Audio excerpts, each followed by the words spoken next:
check. Check one. Microphone check. All right.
All right. Get ready to go. Still waiting on the major. And then Philip Ittner will be with us second hour. Give me 1 second. Whoop. That's funny. I can spell.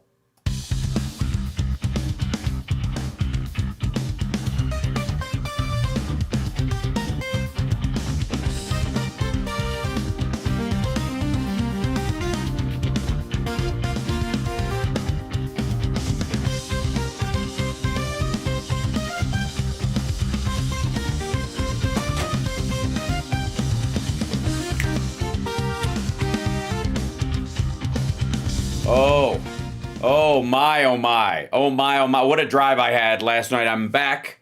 I'm here. I can't believe it. You're here. I'm here. We're all here. What's up, chat room? Hi, it's Hal Sparks Mornings, Megaworldwide. It's hump day, and boy, is it. Woo, doggy. Ladies and gentlemen, the major will be with us, I think, in a few minutes. We'll see. Hopefully all's well. And then, of course, Philip Ittner will be joining us second hour to talk about the updates in Ukraine, not the least of which, of course, is that the U.S. is now going to be giving arms to Ukraine via NATO, which NATO is using their own raised NATO funds to pay for stuff. So basically, Ukraine's in NATO now. Just kind of without the Article 5 protection, which they should have already had because of the agreement we made with them in the 90s when they gave up the nuclear weapons, when we guaranteed, never mind. We'll talk about that at great. The major will be with us in 1 second. And I don't want to, if I may, ladies and gentlemen. There he is. I can hear him, and it's fantastic. Let's see. We'll grab. There he is, and I'm going to see if, and technically, we should be able to bring him straight in. There he is, ladies and gentlemen. Major Ojeda, OjedaForency.com, running for office, and I would argue marching a mud hole in the state of the electorate in North Carolina, and marching it dry at the same time. How are you this fine morning? Doing great. You know, we've had an electrical lightning strike that took out half the power in my office. So we got guys coming to fix all this. Jewish space lasers. Yeah. It's been a couple of rough weeks. I had some dental issues, but I will tell you that smiling too much. Yeah. I actually out fundraised Richard Hudson this quarter. So what's up? We're feeling really good about that. I really believe that we can win this. We can flip this seat. We're not going to stop. We're just going to keep going nonstop. Absolutely, I think so. I'm very excited for you. And I have to say, we didn't get to talk last week because of a myriad of things. But what a week and a half it has been. I gotta tell. I have to say, like, every time I think it's like turned a corner and will become, enter into kind of its, sleeping dragon phase where they just do this thing where maggots just manage to stomach anything he throws at them and they just go back to sleep no matter how awful it is. There is something existentially different about the Epstein stuff that I don't think Donald Trump can grasp. No, I don't think he's going to be able to get out of this. But I will tell you, I am a little agitated because yesterday a vote of 211 to 210 to basically block the Epstein files. There were two Democrats that chose not to vote, and I don't know if they chose not to vote because they were out of the area or they were sick or whatever. But I do think that when you have a vote that is as important as that, and any of the Democrats that that non-voting. I want to know why. Because once again, I mean, at the end of the day, one of the good things about what's been going on is like with this big ugly bill that they called the big beautiful bill. Remember, J.D. Vance was the one who was the tie-breaking vote on that bill that's going to strip millions of Americans from their health care. So in 2028, we're going to choke him on that. You know, you were the you not only supported this horrible bill, but you were the tie-breaking vote. So we're going to choke him on that. I think that's going to be something that's going to sink J.D. Vance, maybe even before it even makes it out of the primary. But I'm just really disappointed because, I mean, at the end of the day, I do believe that even MAGA, as bad as I feel MAGA is, you know, there's a lot of people in MAGA that are like, but this is what the last 10 years has really been all about. And by the way, Pam Bondi said a couple of weeks ago, I think it was on Joe Rogan, that they had tens of thousands of hours of videos and documents of people preying on these children. So, you know, anybody out there that's trying to hide that, Pam Bondi right now, I guarantee you that as long as we keep going down this path, we're going to find that they're absolutely probably trying to destroy this evidence. And I'm hoping that people like either Anonymous or even Elon Musk might be able to get one of his little whiz kids to make sure that they can get their hands on this stuff before it disappears. You know, there's a new list that's out, and I've already told somebody that's absolute garbage. It's a new list of the Epstein, you know, the people who prayed, and it's all, you know, George Clooney. It's a made-up list. Yeah, well, that one's been around. Gore. Yeah, that one's been around for a while. And it's this like spotty put together one. And the other one is like, hey, you know what? Stare at that one all you want. And when they finally come out with one from her office, look at the difference. Look at what names aren't on there. And I think you and I both agree that no matter who was on there, if anybody was engaged, somebody that we like or previously have liked is engaged in that kind of behavior, good riddance to bad rubbish. Goodbye. Like, I have no compunction about that. I can shed that, and that's why it's all the more amazing that Trump supporters just cannot connect the dots or won't allow themselves to, that Donald Trump has only had two friends, people he considered friends that we know of in his whole life, and both of them are dead pedophiles. What the hell? Yeah, Roy Cohn and Jeffrey Epstein. Right. These are two men. Absolutely. Weird. Like, who bats 1,000 in that category?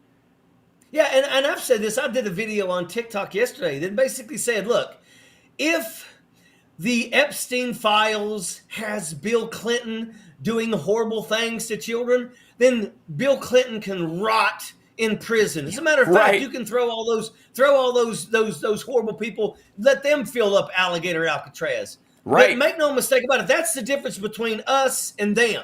Is we say that anybody, I don't care if they're Democrat, Independent, Republican, I don't care if they're white, black, I don't care if they're gay, straight, I don't care if they're Christian, Catholic, I don't care. Right. If they preyed on children on that island, they deserve to be held accountable, and they should absolutely be placed under the prisons. But that's the thing, is we're saying that release the information, and anybody that's on either side, they can get what they deserve. But the Republicans are sitting here doing everything in their power to try and protect Donald Trump when we know it's garbage. And even the MAGA people know it's garbage. There is nobody that is photographed partying with Jeffrey Epstein more than Donald Trump. And, you know, that's the thing. And now all of a sudden you hear them floating, well, we may actually pardon Ghislaine Maxwell. Right. And if they do that, it's only an attempt to keep her quiet. We'll pardon you if you don't say anything anymore. You know, and once again, at the end of the day, these people, did horrific things. Yeah. And, I don't put nothing past Donald Trump. Every story that we've heard, I look at that and go, yep, that's absolutely probably Donald Trump. But, the thought of a photograph where Donald Trump is standing next to a pool, and I've heard about this. There's a photograph where Donald Trump and a couple other people are standing by the pool, and there's just a bunch of little girls around them that are topless. Yeah. That photograph alone tells you something is absolutely horrifically wrong, and this needs to be dealt with. Right now, we have a regime that is trying to cover up for pedophiles, and the Republican Party are protecting the pedophiles, because the truth of the matter is this. Republicans do not win elections on small dollar donations. They win elections because the multimillionaires and the billionaires dump money towards them. And a lot of those multimillionaires and billionaires, and especially they're saying something over 150 people. Well, there's 813 billionaires in the United States of America. And Epstein Island was absolutely the billionaire boys club that we've always heard about. But it was the actual billionaire boys club. They're protecting, Republicans are protecting their donor base. And that's exactly what this is. Yeah, I got to say, in terms of the island itself, like, it is clear that he took people down there and had like upstairs Diddy parties and downstairs Diddy parties, that he had these kind of gatherings that would allow people to have at some point, like a plausible deniability that we just went down there because he has these gathering of intellectuals, like his own little, Davos, right? That this is what he was trying to do. But it didn't last very long. Like, everybody who went there after that, it was just for this awful. And the other thing is they didn't always fly in, if they ever did, into his actual island, which was, he owned two islands, Big St. James and Little St. James. Little St. James is where all the awful happened. Big St. James, he wanted to build into a much bigger property for even more of the awful. But most people flew into St. Thomas, where Donald Trump has property. Donald Trump has flown into St. Thomas, hundreds of times probably. And they would take a boat or a helicopter to Epstein Island from there, so that they could say, I never went there. I went to St. Thomas, because who doesn't go to St. Thomas? A lot of people go down there, right? So a couple of things. One is, can he pardon Ghislaine Maxwell without starting this fire, which is already burning? It's raging. Like, as much as he thinks he's tamping it down.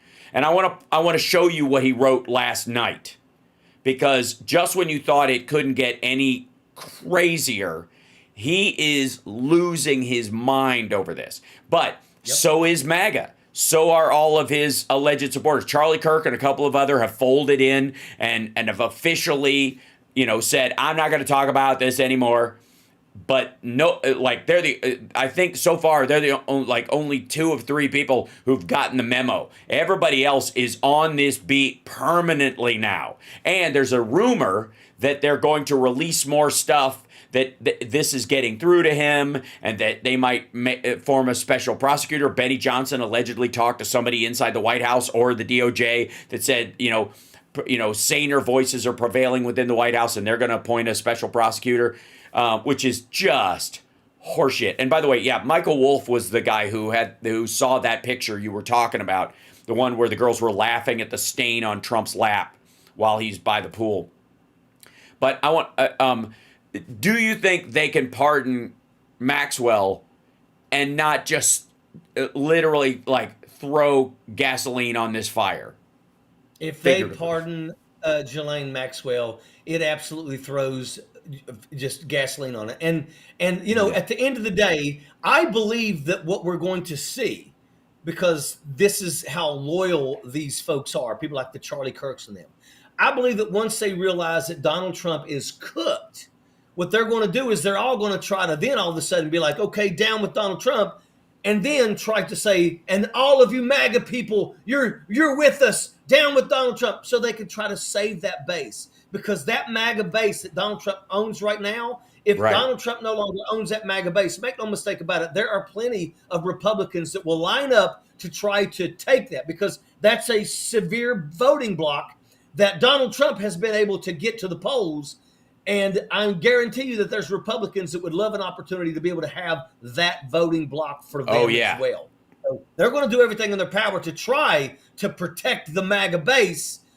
Because when the time comes down where the evidence is so damning that yes, it's not just damning, it's sickening. It is Yeah. sickening to the point where it's going to just vilify Donald Trump. Then they're going to try to keep that base. And it is the raison d'etre for almost all of MAGA. Like, if you really look at what MAGA is, it is the remnants of the Tea Party, and all of QAnon are the hardcore MAGA, the people that wear the hats, that go to multiple rallies, dozens of them, the front row Joes, the people who are like spellbound about Trump when you actually see them interviewed and you're like, oh my God, this person is fucking insane. That's the QAnon crowd of this. And what was their big thing that they wanted to talk about? There's a predator network of adrenochrome drinking. They stick a straw in a baby's head and walk around a party drinking its brain juice right out of it while it cries. While it just. And they were like, of all people, Epstein's the head of it, or the figurehead of it, the example of, see, we told you so. And Donald Trump is going to save the world from this, which is bananas, obviously. It's obviously crazy, but they really believe it. They really did. They really thought that Jeffrey Epstein's best friend was going to be the guy to finally bring this thing down. And look what happens. He gets arrested while Trump is in office. The places get raided. All that shit. Where's the shit they found when they raided the properties while Trump was president? While Bill Barr was the fucking AG, whose dad gave Epstein his first job at a girls' school teaching math, which he was not accredited to do. Like, it is so mind-blowingly stupid. It's cartoonish. Did you see Bill O'Reilly on, I believe it was Fox News, where he was trying to act like Epstein's arrest and his death was all under Merrick Garland and President Biden? Right. And the guy in Fox was like, he actually started typing right there and was like, no, Bill, you're wrong. It was under Donald Trump. And finally Bill was like, But I mean, this is the thing. Bill O'Reilly was literally on Fox News trying to lie and try to convince people that watch Fox that, hey, it's actually Merrick Garland and Biden. And it wasn't. No. It was all his arrest, everything. Everything was under Trump. And Ghislaine Maxwell was prosecuted under Biden. Like, that's when the trial actually happened. Yeah. One of the reasons why the files didn't come out immediately, in theory, when Biden came in, was because they were trying to convict her. And if you just dump all this shit, then the person who's being charged can go, well, I can't get a fair trial. Everybody's already seen the evidence of my case, and the judge can't even exclude it. There's no way I'm going to find a jury that will, listen to me fairly or whatever. And she'd have fucking walked. And she was going to appeal. And like all during the last couple of years. So I'm sure they're part of it. Like, we could dump this shit out there and get a lot of it out there. The stuff, that is around the margins of her case.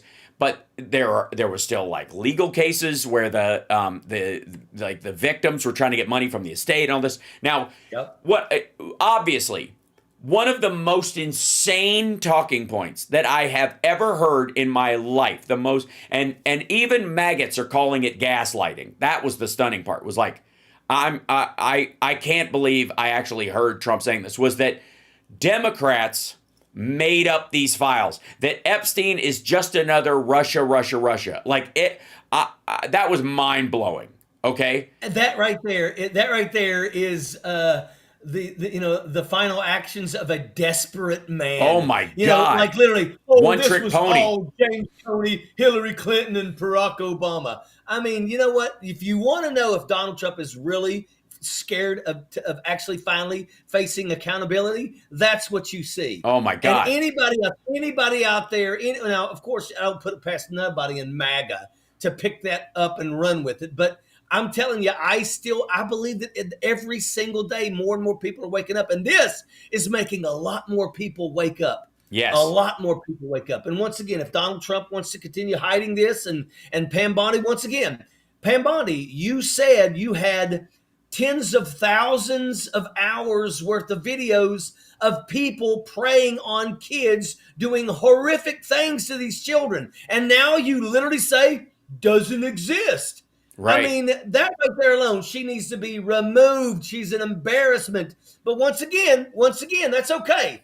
Because every single person that is doing everything in their power to cover up for Donald Trump should also be involved in the investigations and get prosecuted for doing just that. What you're doing is you're doing everything in your power to protect the predators over the over 1,000 children that were preyed upon on Epstein's Island, at Mar-a-Lago, and at properties owned by Epstein and Donald Trump. You know, they absolutely, Donald Trump and him were best friends for a 10-year period of time. And just like you said, you know, 25. there's a lot of people talking about 25 years. Well, there you go. Since 86. And they also talk about Donald Trump with a yacht that he used to visit the island often, because that, you're right. You know, hey, instead of flying to Epstein Island because we know what they're doing there, we'll just fly to St. Thomas and get our yacht, and then we'll mosey on over there and we'll go ahead and continue preying on these young kids. Mm-hmm. Well, okay. Virginia Giuffre, the woman who was a victim of Epstein's, who took her own life recently, but she was found and recruited by Ghislaine Maxwell when she was working underage in the spa at Mar-a-Lago. She was 16 and she was working in the spa as a locker attendant at Mar-a-Lago. But like that in and of itself, like if you want to just like peg the hinky meter, that will do it. Now, let me show you something, if I may, because I haven't even had a chance to read this whole thing. This is Trump's Truth Social thing from last night. The radical left Democrats have hit pay dirt again. Just like with the fake and fully discredited Steele dossier, which it wasn't. It was not fully discredited, period. The lying 51 intelligence agents, which did not lie. The laptop from hell, which does not exist. Which the Dems swore had come from Russia. No, it came from Hunter Biden's bathroom. I don't know what the hell that means. And even the Russia scam itself, a totally fake and made-up story used in order to hide crooked Hillary's big loss in the 2016 presidential election. These scams and hoaxes are all the Democrats are good at. It's all they have. They are no good at governing, no good at policy. Passed an infrastructure act, obviously, you know, and a rescue package, and had the best unemployment numbers in the world. But okay, also fix everything when Republicans wreck it. But all right. They also, unlike Republicans, and no good at picking winning candidates. Also, unlike Republicans, they stick together like glue. Their new scam is what we will forever call the Jeffrey Epstein hoax. So he's labeling it a hoax now. He's calling it the Jeffrey Epstein hoax, which, by the way, is not going to fly. Like, the dude has so much history and so many pictures and videos with this fucker. There is no way that's going to hold with anybody. Just garbage. And it's the laziest gaslighting I think I have ever seen in my life. And my past supporters have bought into this bullshit, which he has in quotes. I don't know why that would be in quotes. Hook, line, and sinker. They haven't learned their lesson and probably never will, even after being conned by the lunatic left for 8 long years. I have had more success in 6 months than perhaps any president in our country's history, and all these people want to talk about with strong prodding by the fake news and the success-starved Dems is the Jeffrey Epstein hoax. Let these weaklings continue forward and do the Democrats' work. Weaklings, by the way, he means Benny Johnson. He means Megyn Kelly. He means Tucker Carlson. He means, basically all the guys on, Peanut Butter Dickheads podcast, all these right-wingers that have been carrying water. Let these weaklings continue forward and do the Democrats' work. Don't even think about talking of our incredible and unprecedented success, because I don't want their support anymore. Nice. Thank you for your attention to this matter, which is so weird. Like, he's always putting a complaint form in a box in the fucking park. Make America great again. This is, and the response, by the way, this is on Truth Social. Why was Epstein in prison then? How about Ghislaine? For a hoax? I don't think so. This is the hill we all die on. Why is the Epstein case so important to the MAGA movement? It's why Trump won in 2016. He promised to rip the mask off the globalist elite and drain the filthy swamp. Like, they are beating the shit out of him on this, and rightly so. Now, let me, if I may, I want to point out one other thing. Pam Bondi, from Florida, was, a part of the history of like Epstein's deal, and Alex Acosta, Bill Barr. Like, there's so many people in Trump's first and second administrations that worked on behalf of, that helped Epstein along. Let's just say. Do you know that the last 2 FBI agents that were killed in the field, the last 2 that were shot, and it had been a long time since we'd lost FBI agents in the field, were killed in Florida in 2021, February of 2021, after Biden had taken office, serving a warrant on a child predator, a child pornographer who they had evidence on for a while, but somehow during Trump's first term, nobody went after this dude. The cops showed up with the FBI agents, served a warrant on him, and 2 of them were killed. Laura Schwarzenberger and Daniel Alfin were murdered, serving a warrant at a child predator's home in Florida, of all fucking places. And like this February 2nd, 2021. No reference to this whatsoever in Trump world or whatever, obviously, because it happened under Biden, and it did not happen when Trump was in office. These serving of these warrants, going after these child predators, were a priority during Biden. And then Trump's whole thing with people are asking now, will Ghislaine Maxwell go free because the president of the United States has said the case against her is a hoax? Yeah. I mean, at the end of the day, it's like they're just drawing for straws, trying to find anything that they can to try to, distance himself. But it's not going to happen. I mean, just like you said, MAGA is pissed. Look at the responses to Donald Trump's middle of the night post. I mean, people are calling him out. People are starting to realize that, they're smarter than that. Matt Walsh, the guy, What is a Woman, the anti-trans guy that was on, I believe he was on, I want to say the Daily Wire or whatever, and then branched off and all this kind of stuff. Look, let me show you what he said. This is Matt Walsh, ladies and gentlemen. I've been reliably informed that it is now the responsibility of Trump supporters to prove our loyalty by accepting this obvious load of horseshit and stop demanding that child predators be brought to justice. Donald Trump just said he doesn't want my support anymore because I care about the Epstein files. Goodbye, Mr. President. You just lost me. Good. Yes. They're not coming to our side, which is fine. Yeah. But they're not going to stand up for him and anybody he picks out in the next round. And this is going to make an impact on the midterms, no matter what Trump does. Yeah, this is what's going to happen is these are the people, the MAGA people. These are, and I say I don't give a shit. I come from Southern West Virginia. The MAGA people. I mean, and I'm not saying all of them, but a lot of these poor Republicans, freaking moron. Right. Those are the people that are supporting Donald Trump the most because they think he talks like us and he's got our backs. And what's going to happen is they're going to wake up and realize that Donald Trump has been lying to them the entire time. And what's going to happen is they're going to go back to the old ways. Yeah. And the old ways is they're going to stay at home and they're not going to care about politics anymore like they never cared before until they had somebody that lied to them and spewed all kinds of bullshit. And they'll just not vote again.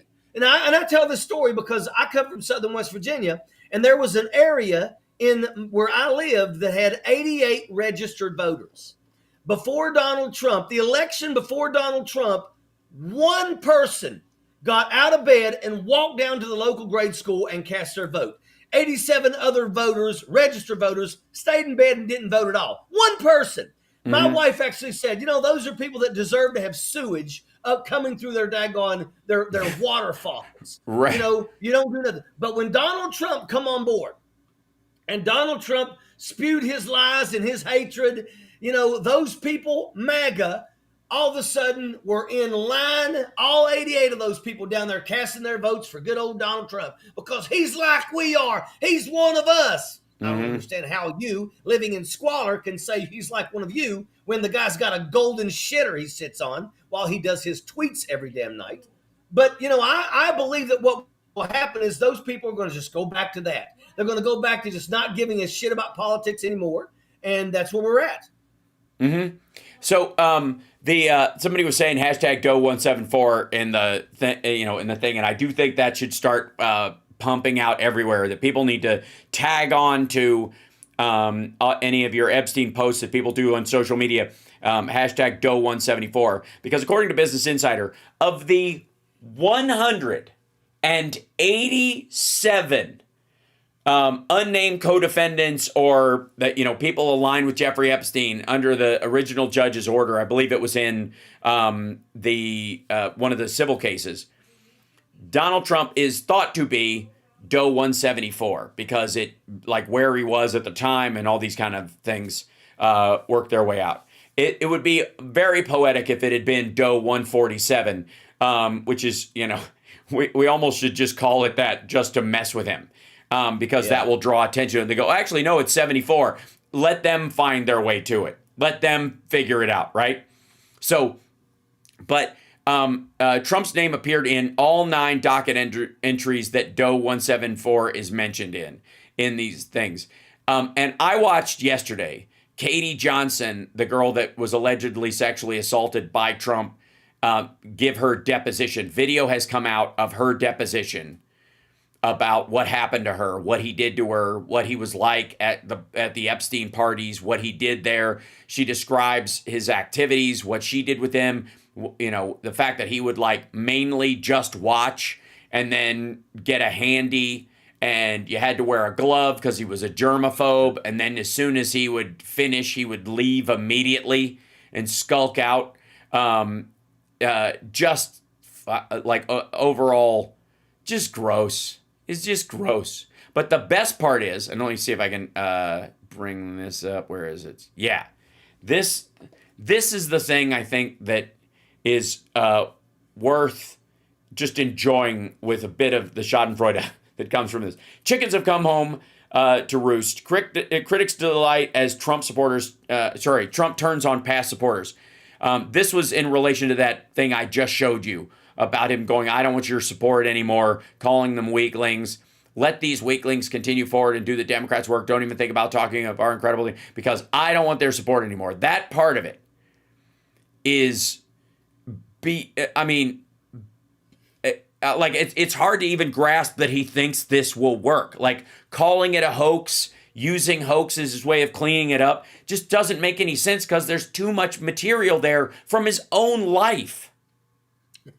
It's so, you know what I mean? Like, dude, you partied with this asshole. You said something to him that made him double over with laughter in a way that we all recognize as embarrassed laughter. Like where a dude jokes to another guy and he goes, "Oh man, well, that's so wrong," right? He laughed like that. We all have seen that in our lives, right? We've seen somebody laugh like that because of something somebody said that was just too dark or too gross or whatever. And Donald Trump made Jeffrey Epstein react that way. Yeah. Yeah. The videos are there. The stuff that we see, the stuff that's already out there should make people cringe. Right. Donald Trump doing his little standby dancing and all that stuff, pointing at girls. Everybody has seen that makes you cringe. If that makes you cringe, then just imagine what the other stuff will do. And at the end of the day, look, I don't want to see the other stuff. I don't want to see. I will tell you that I'm sure that there will be people that will have to look at this stuff because that's what happens. When a person is a pedophile that gets caught because of all kinds of horrible things and there's footage, there's an investigator that has to sit and watch every single minute of that. And to be honest with you, I don't want to see that kind of crap because that's the kind of crap that I don't want to see that. It'll make my skin crawl, But make no mistake about it, the stuff that they're trying to hide is Oh, stuff that will make your skin crawl. right. Is stuff, and once again, you can't take it back. I mean, No. literally 3 weeks ago, Pam Bondi was saying that there were tens of thousands of hours of videos of people preying on these young girls. And now Mm-hmm. all of a sudden it's gone. I mean, you don't get to tell people that and then do a complete 180. And the Yeah. reason why they're doing a 180 is because they know, oh my gosh, this is going to blow up. And oh, by the way, it's not just going to go after Donald Trump. It's going to go after every single person in his administration. Their careers are done. Yeah. Done. And, Well, this and is I'm going to what. tell you now. Yeah, Well, this is what Bongholio they're knows. yeah, they're all going to take that stand. I can see Pete Hegseth finally saying, I mean, look, Tucker Carlson is practically turned against Donald Trump. I mean, there are people out there. It's only a matter of time before people like Pete Hegseth knows that they've got to cut ties or they've got to absolutely call this out or support releasing all of the evidence. Yep. Because they know that if they don't, I mean, they're done. I look at people like Laura Loomer and the things that she's saying about feeding 65 million Latino people to the alligators. I mean, I look at that and I say to myself, that right there should be it for her, but it's not. She's still flying around with Donald Trump in Air Force One. These Right. people are cruel, but I'm going to tell you, these are the people that need to be exposed. And when this administration is over, we never want to see them again. I don't want to see any networks giving them their own shows or anything like that. They need to be completely erased from history. And the history that they are not released from is the history of them doing the horrific things that they have done that has now placed the United States of America in jeopardy. We are no longer the leader of the free world. We are the buffoons that everybody makes fun of. We are the people that nobody really wants around us. You've got people like Mexico, Canada, that are doing deals that no longer have the America even considered in that, because why should they? Right. And I would argue this is the same thing we went through with Trump 1 and with Bush. If, remember freedom fries and all this stuff, this go our own way, attack, going into Iraq, it's the same shit. Even though it's got this veneer of there's a newness to it with Trump, it's the same old Republican bullshit. It's these, military expenditures and tough on crime to appear like they take things seriously so they could just get in there and make tax cuts for the wealthy. It's the same game all the time. It just ratchets up. And to your point about like Pete Hegseth, I got to tell you, I think that ship has sailed. I think Hegseth increasingly day by day, and perhaps even Patel and Bongholio know that they're, if you're going through hell, keep going, and that there's no way they can jump ship anytime soon. And that they literally, all of them would need to stay in office until the next president to clean up their act under that person to create an out for themselves. Because there is no fucking way that they stay on another day or another month. And they're like, maybe they're hoping for some like psycho win that's out there, like the FBI will bust some giant thing, but as long as it's not related to the Epstein files, nobody's going to give a shit. The FBI busts giant organizations all the time. And Hegseth, I don't know if you saw this, Hegseth, this was in April, apparently, it's just coming out now, was yelling at this Doge team head who called the fucking Pentagon internal police force on one of his unders and over some spat that they had, and the dude where is it? I want to show you this. Let's see. The defense secretary reportedly yelled at the at Doge team lead after the staffer was accused of calling the Pentagon police on one of his subordinates to have him removed from the building.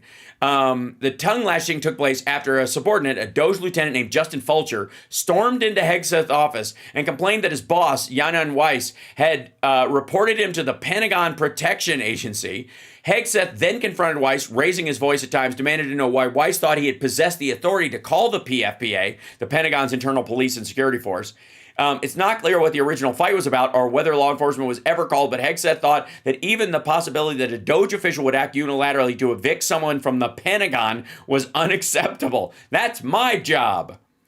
This was at the same time like Elon Musk is in a shoving fight with Besant in the Oval Office when like this is how we think of like, well, he had this weird thing with leaks going on, and so there was distrust, and so he can't hire anybody. Or it's far worse than that. And the to my way of thinking, the idea that Hegseth isn't drinking already on the job is absurd. Like I mean, it's hard to prove a negative, but that's his fucking job right now. Is prove to the world. I mean, I don't know if you have to piss in a cup every day.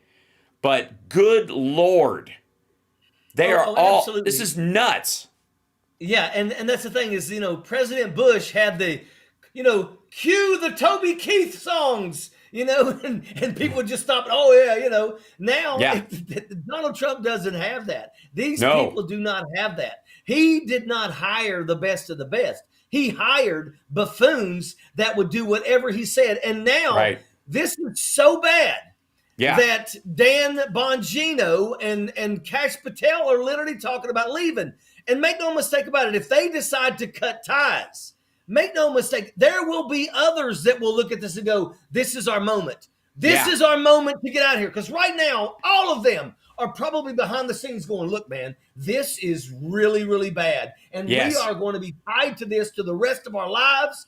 And maybe this is going to be a great opportunity for us to finally say, we're done. Now, I will tell you, they failed miserably yesterday when they absolutely voted. All the Republicans voted to protect the predators, and all the Democrats voted to expose the predators. Mm-hmm. And these are things that we're going to throw in their face. They're doing all kinds of things right now that we're going to be able to throw in their face. Steve Bannon even said, if we don't release the Epstein files, we're going to lose 40 seats in the House. We may lose more than 40 seats in the House. Not the Democrats, but the Republicans. Yes. Because once again, they're tying themselves to this. And everybody running against a Democrat that voted for this. I'm running against Richard Hudson. I'm going to bust his butt about the cuts to the VA because he calls himself the veterans representative. But every single thing that is bad about this country that is part of this big, beautiful bill, I'm going to choke him on. I'm going to choke him on. Millions of Americans losing health care. I'm going to bust his ass. When J.D. Vance says, I'm running for president in 2028, we get to say, you were the tie-breaking vote, dumbass, in that friggin' horrible bill that is kicking people off of their health care. So all the things that these people are doing, to include Alligator Alcatraz, they are starting behind the scenes. They absolutely are having those conversations of, okay, when do we pull the plug? When do we figure out how to get out of this? And the members of Congress have already fucked themselves because they have now protected it. But the people in Donald Trump's administration, like Dan Bongino and Kash Patel, they're looking at cutting ties, and there's other people that are also having that conversation. When one leaves, we're going to watch all of Donald Trump's folks basically turn on him. And you know what? At the end of the day, once again, everybody needs held accountable for the things that they've done. But I'm going to tell you, Donald Trump is somebody that absolutely has lived his life without any accountability. And it's about damn time accountability comes. And that's exactly what needs to take place. And he needs to go down for the crimes that he's committed, and everybody else that participated in that damn island. I don't care who you are, Republican, Democrat, it doesn't matter. All of us should come together and say that preying on children is absolutely unacceptable. And that's exactly what this guy has done. That is exactly what he did. That is exactly what another 150 plus people did. There was one girl that testified that said she was literally raped 3 times a day by different people. And she was like, by the way, there was a lot of us that were there. So think about that. Imagine being 14 years old and being raped 3 times a day by people that just walked into the room. Yeah. I mean, think about that. And anybody out there that wants to protect that is probably a pedophile themselves. Yeah. Or it is so morally bankrupt that they're like, well, hey, that's leverage. We can use that to get what we want, which is worse. Let me give you an example, like a real quick example. This is a list. This is a current list. It needs to be updated post. It's constantly being updated all the time. These are rural hospitals at risk of closing now. Kansas, Oklahoma, Alabama, Texas, Mississippi, New York, Tennessee, Arkansas, Missouri, Minnesota, Georgia. These are the top 10 or so.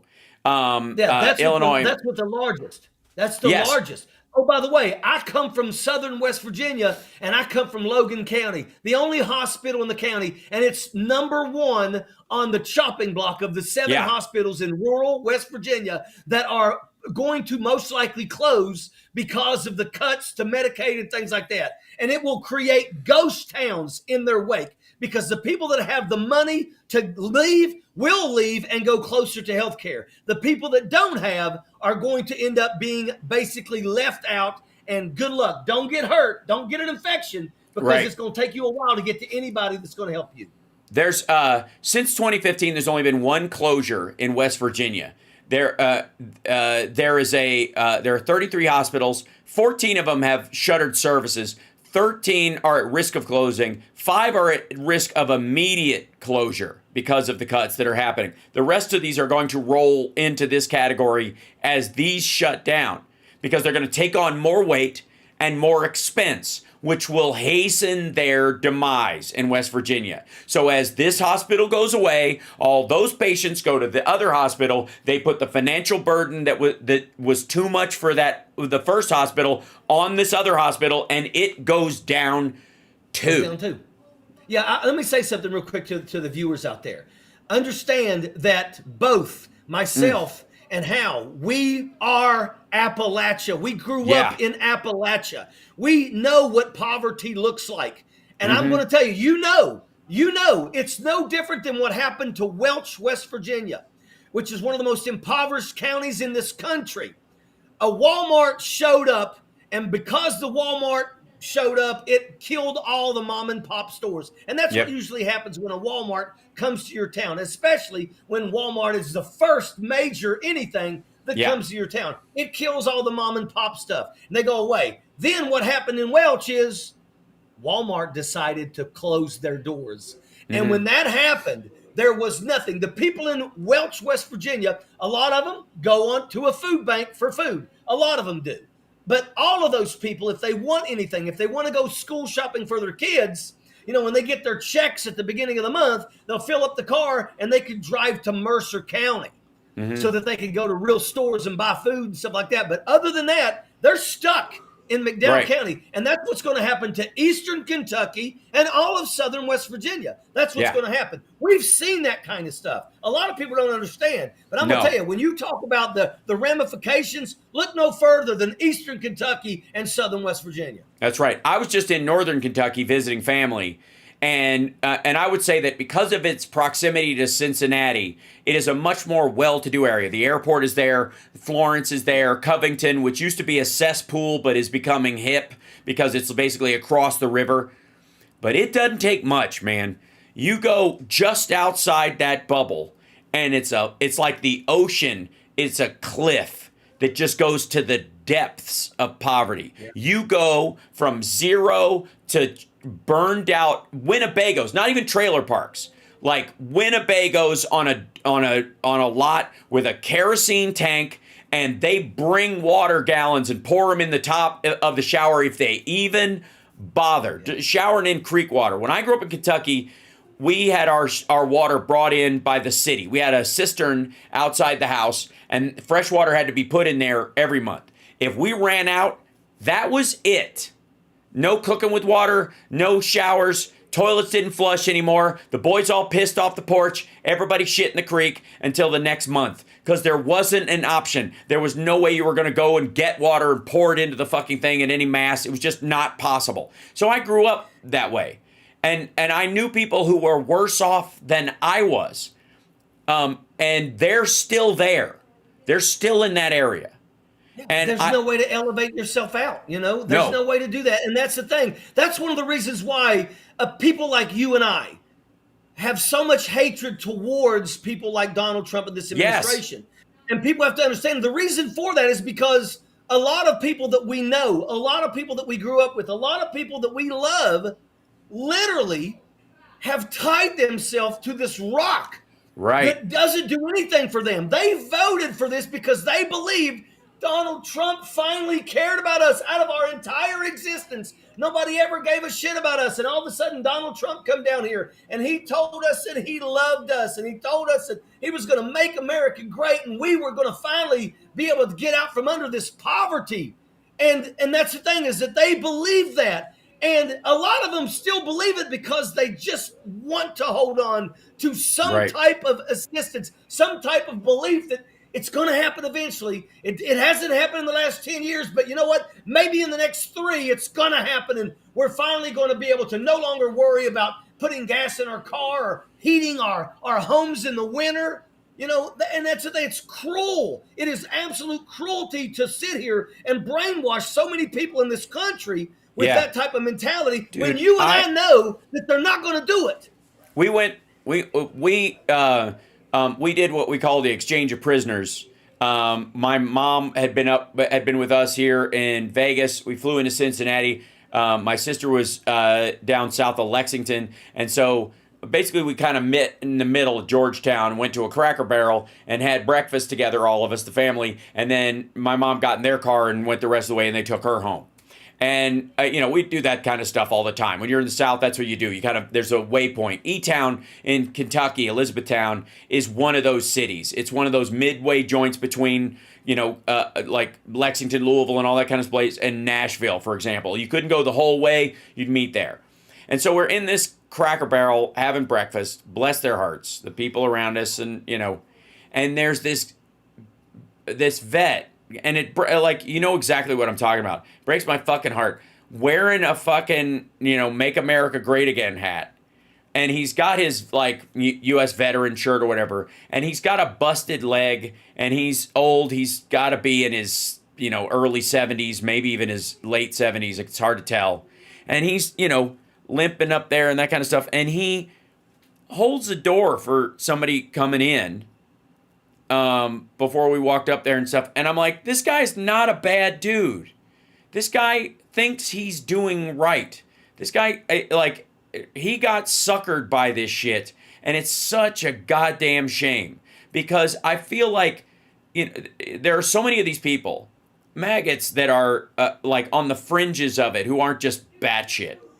That are, if there was a burning car, they wouldn't give a shit who was in it. They'd rush towards it and try to get the people out. Like, that's just true. And to me, those are reachable human beings. You could explain our message, our ideas, our, focus on the betterment of humanity to those folks. But some of them have been just, intoxicated by this bullshit. And so the day that fever breaks, like I said, I think it's a long time before they become Democrats. But I do think that they're kind of natural, that thing about child predators, people taking advantage of children. They might give a shit about adult immigrants who they think came across the border illegally. They can think whatever they want about human adults. They might make up whatever fucking story they have about the rich, the poor, liberals, communists, whatever.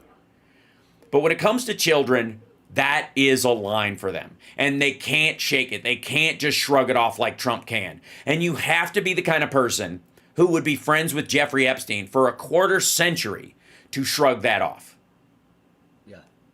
Yeah, absolutely spot on. And I really do feel like at some point, I think all the stuff they bullshitted themselves about him is floating around in the back of their head. And one of the reasons why they're so pissed all the time is that they're always pushing it away. They can't hear your criticism of him because the minute they say, well, yeah, you got a point, the rest of it that they know they've been lying to themselves about it will just start flooding in. And I think in many ways, that's what the Epstein thing is. More than anything else. And I think that's why it's a window. That's why Ted Lieu came out and said, today, Trump is all over the Epstein files. We know this. Even this. Mike Johnson broke with him. Now, they had that vote, I think, because they knew 2 Democrats weren't present. I think they whipped the vote so it would lose. But he could look like he was holding him accountable or doing something like this. Now, we'll see if they have another vote to prove me wrong, right? Yeah, but I'm still wanting to know the 2 names of the Democrats that didn't vote. I right. want to know why they didn't vote. And if they didn't vote because they were out of the area, because they were, family was sick or something like that, I understand that. But in a vote like that, we needed all hands on deck.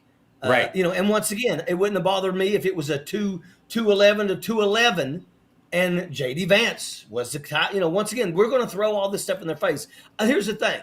I believe that Donald Trump is absolutely falling from grace. Yes. If you ever want to say anything about him with grace. But I also have to say that we also cannot just, after Donald Trump is gone, act as if that we've got everything situated and we're good to go. Because make no mistake about it, the thing I worry about is somebody out there is watching all of this. Right. And they're taking notes and they're seeing exactly where Donald Trump went wrong, the things that he did wrong. And they're going to be the person that's going to try to come to power in the next 4 to 8 to 12 years to try to take back.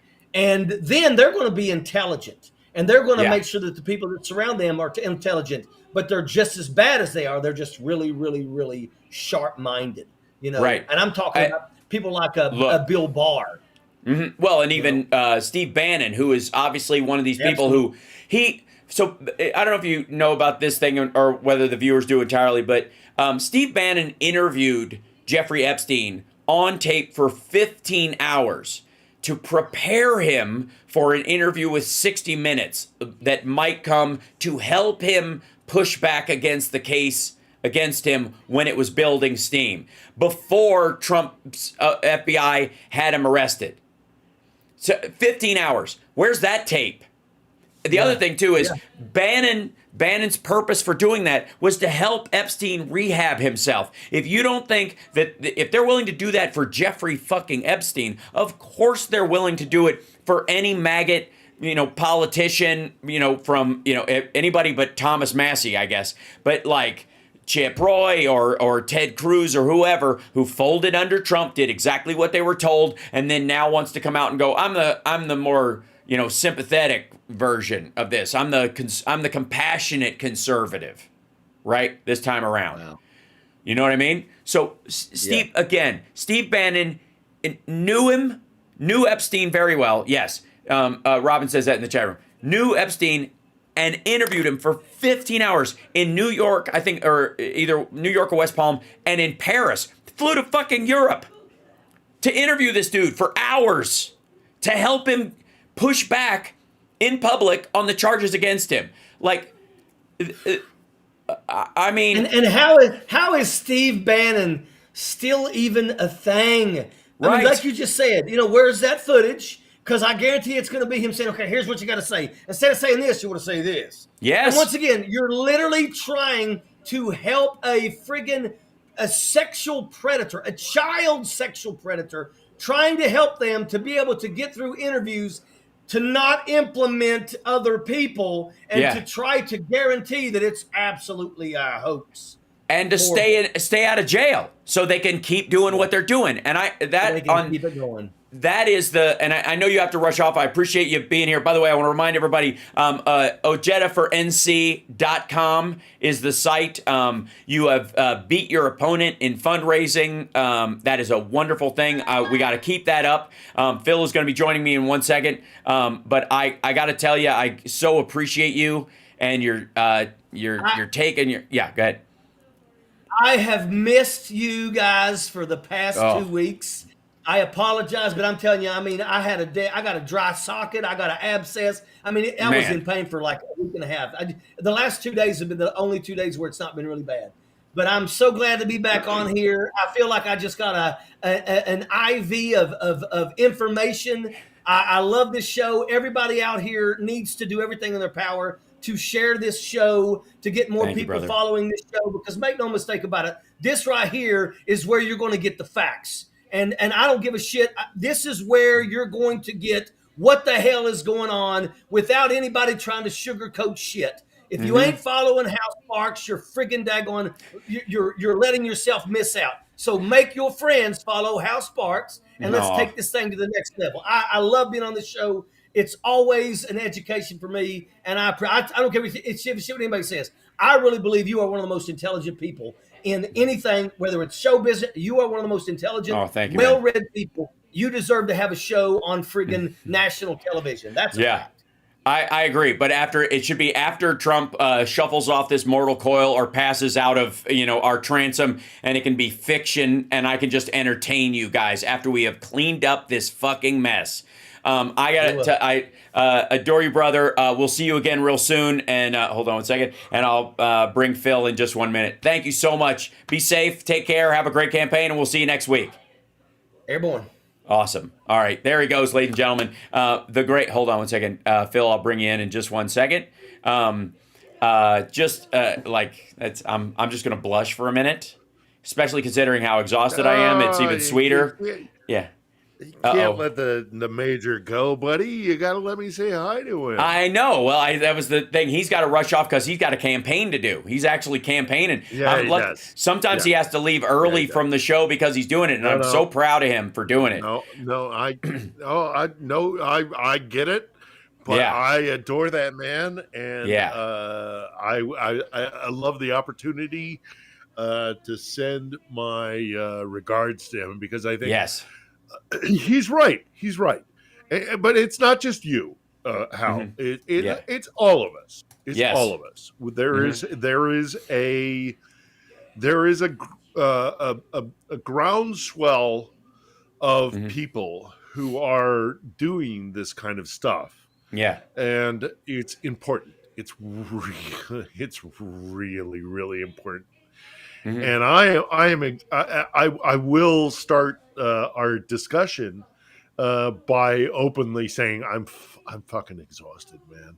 Yeah. I am so tired. I'm so Mhm. tired. I'm I so tired. I understand. don't want to be here. I don't Mhm. want to be here anymore. I want to go Mhm. home. Yeah. I want to, I never want to see another war in my Mhm. life, Yeah. but it's important. And people like the major understand that it's not about us. It's about a larger movement. And we have to push back against what um, elements like Moscow and Putin, or the Mhm. Christian nationalists who kind of glom on to Trump. We have to fight. We have to Mhm. fight. We have to resist. And you're part of that, and I'm part of that, and the Yep. major is part of that, and it's all one thing. Mhm. It's important, man. Yeah. It's just, god damn Yeah. it. Yeah. I'm sorry. I'm tired, Hal. I get it. No, no, So not at all. I'm a little sloppy. But it's Mhm. it's the whole thing is tied together. Mhm. The whole thing, all of it, Right. is tied together. Do we want to live in a society that values the individual and that gives power to the individual? Mhm. Or are we going to let these oligarchs and these guys who will abuse us to their benefit Mhm. without standing up to them? And we Right. need to stand up to them. And we need to say, no, fuck off. Mhm. Fuck off. And so he's got it right. And so do you, and frankly, so do I. Yeah. So it's Mhm. it is a fight worth fighting. Yeah, absolutely. This is there's been so much since we've had a chance to talk that's happened, not the least Yeah, to which to you, but in this shift where Trump apparently is getting fed up with Putin, which we've seen before, but it does seem to be escalating. It does seem to be different, and part of it may be that he needs to the world to think he's a good guy with all this Epstein shit going around. It's entirely possible, hmm, but I don't care. I'll take the win from that if that's yeah, how I don't need him. I don't expect him to become moral or righteous ever, much less overnight. So if he just does it out of fear, as long as it helps the Ukrainian fight, the better. yeah, yeah. I mean, well, Mm. I've expressed my opinion about the relationship between Putin and Trump repeatedly here. Yeah. And I don't know what it is, but I do definitely know that there has been a shift, and so it's worth noting that he's this thing he did on Monday. In regards to like, we're gonna tariff Russia in 50 days. Yeah, right. He meant sanction, but he's stupid. So he meant sanction. He's stupid. So it's like how everything's a tariff now. Thank you. He's just fucking stupid. Thank you for. He's an old fart who couldn't think of the word sanction. Yes. Yeah, he doesn't. He doesn't. How can you tariff a country that has sanctions where you can't trade with them? Right. You stupid motherfucker. Yeah. It's amazing. Right. Yeah. So I know. And here's the thing. Hold on 1 second. Cam, a little bit down. Thanks. That's okay. I know you're having fun. It's good.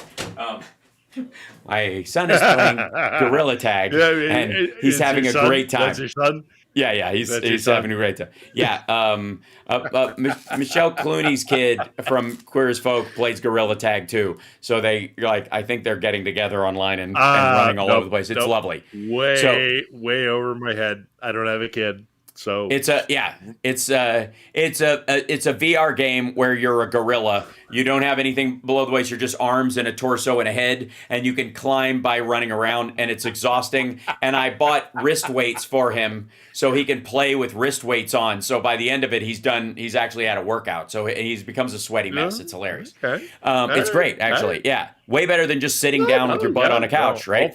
All for it. This is the thing. Like, God, normal life. How envious I am. Yes. This is, let me show you this whenever. This is what I was referring to earlier. Trump does deal with NATO allies to arm Ukraine and warns Russia of severe sanctions, although they're filling in the word for him because he said tariffs. But he's fucking stupid. So he said he has sealed an agreement with NATO allies that will lead to large-scale arms deliveries to Ukraine, including Patriot missiles, and warned Russia that it will face severe sanctions if Moscow does not make peace within 50 days. Now, one of the things that I want to talk to you about was, at one point, apparently, Trump, in talking to the Kremlin, they said, we need 60 days to finish our summer offensive and we can win this. That was the message from Moscow. We need 60 days. That was 10 days ago. That's why he's saying 50 days, because he's allowing Russia to do what it needs for 50 days. That's why he keeps punting it, because even though he's turning on him, it's still him doing him a solid. Yeah. He just can't not do it. No. And the announcement of the announcement of 17 Patriot batteries has also been another issue which needs to be clarified. It is not 17 rounds of battery, of Patriot missiles. It's my understanding. But rather it is 17 batteries of Patriot. The full systems. The full system. So you get 17 more AD air defense systems from the single best air defense that exists in the world. And so that means Odessa is safer. That means the front lines are safer. That means Kherson. That means Kharkiv. They all get, and of course, Kiev. They all get safer, and that will change the war. Right. So, and that's relatively immediate. That is not something that he's not waiting to 50 days for that. That happened immediately. Well, apparently. Yeah. And look, if that's the case, if we're going to get 17 batteries, independent Patriot systems, that will change the war. Right. And I don't care. Yeah. I am not a Trump fan, of course, but Right. if that's what we get, because he's got some sort of bee in his bonnet about it, then fine. Give us the batteries. That's fine. That's great. Can I say one thing though that makes me really laugh about this? I'm convinced because of how he talks about it that Trump thinks they take batteries.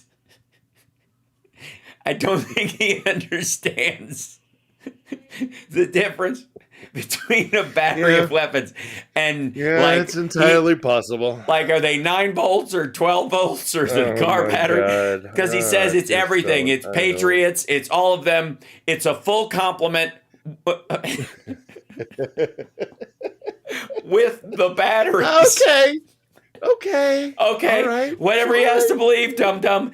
It's fine. But I swear to God, he thinks they use batteries. I'm not kidding.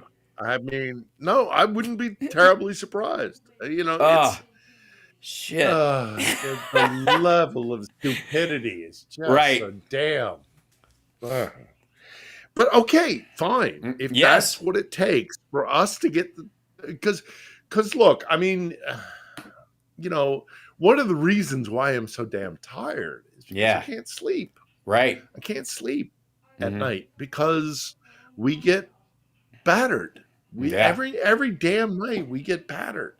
And it's exhausting. And we need the defensive. Yeah, we need the defensive aspect.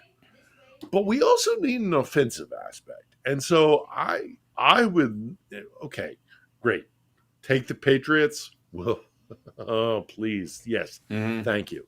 Right. But give us all the damn Bradleys that are sitting out there in New Mexico and Arizona. Give us Nevada. Give us an offensive capability.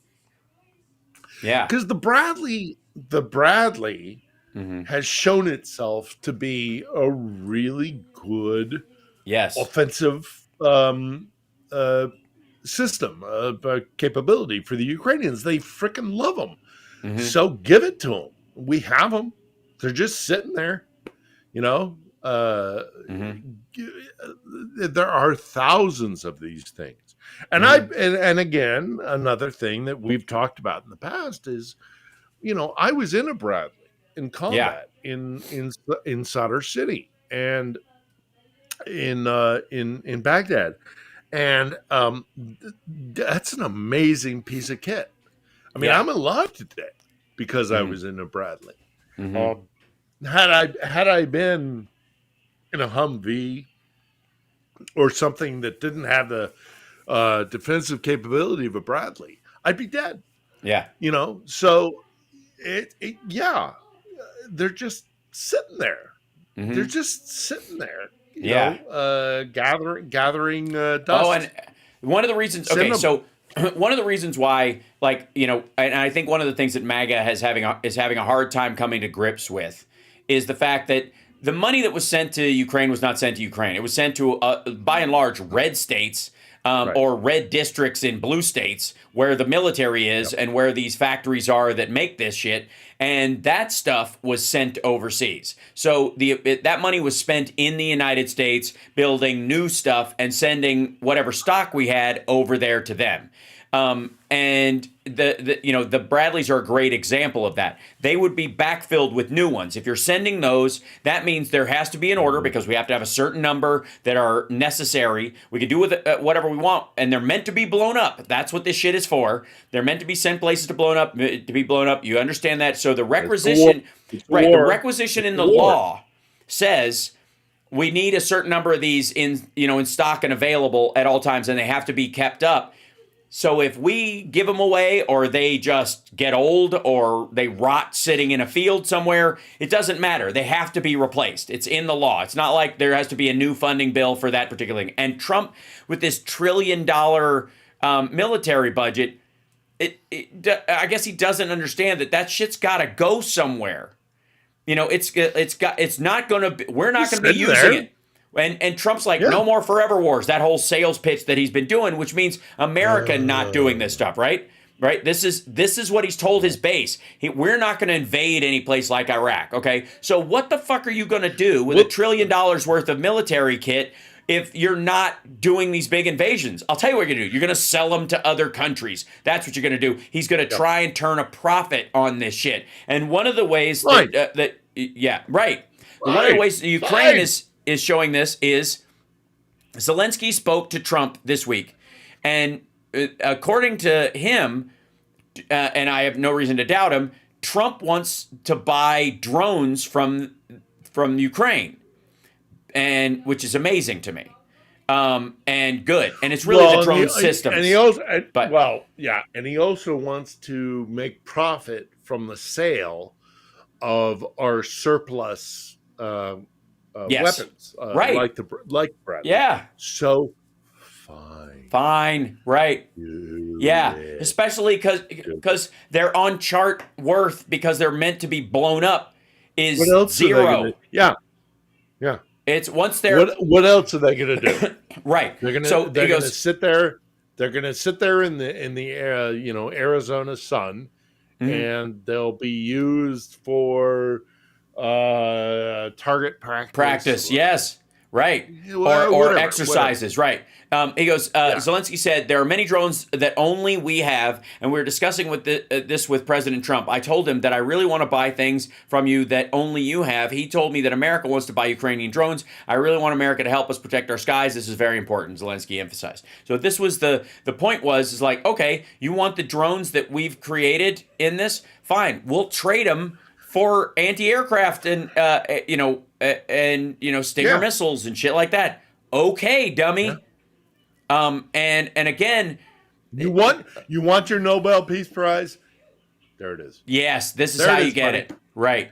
If you really want your Nobel Peace Prize, I will be the one to submit your yes.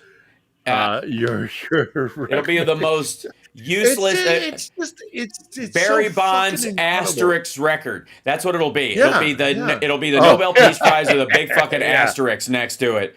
Yeah. It's exhausting, and he's such a dolt. But I don't care if we get a way to end this war through his stupidity and his ego and his desire for a transactional relationship with Ukraine, then I don't care. Yeah. I don't give a shit. Right. Fine. Well, that's what let it happen.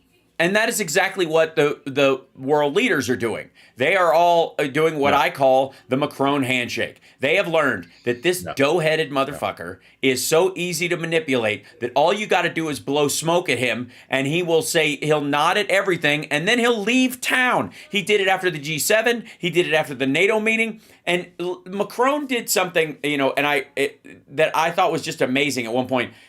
When he was doing that, because Trump does that thing where he jerks you to him. So Macron came prepped. This was in the first term, where he was like pumping his hand while he was doing it. And in one of those situations, Macron is just pumping his hand like this, and he brings up a concession that Trump allegedly gave them in their meeting. And you got the feeling from the look on Trump's face that either he didn't or he didn't remember doing it. But he couldn't take it back because he would look weak because Macron had played him.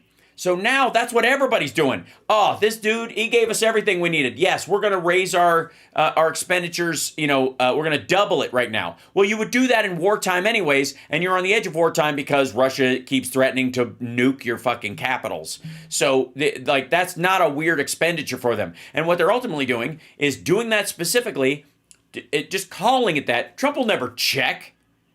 They're buying this stuff from us. He'll just assume that's the 2.5%. He's not going to measure it again. He's just going to assume it's fucking happening, and then he's going to And once he gets his soundbite out there, once he gets his headline out there, he's good. So he doesn't, the reality of what, like, so in essence, what we're really talking about is that the Europeans will provide the weapons, but that the money will be given to the United States. Yes. So he can go and say, hey, look at that. I made a great deal. He's like a I got senator so who's much. got pork into a bill. That's all that is. He's literally just he's a red state Fine. senator. Yeah. Okay. And if that's what it takes, totally 100%. fuck him. We can clean this up after we did it with Bush. Right.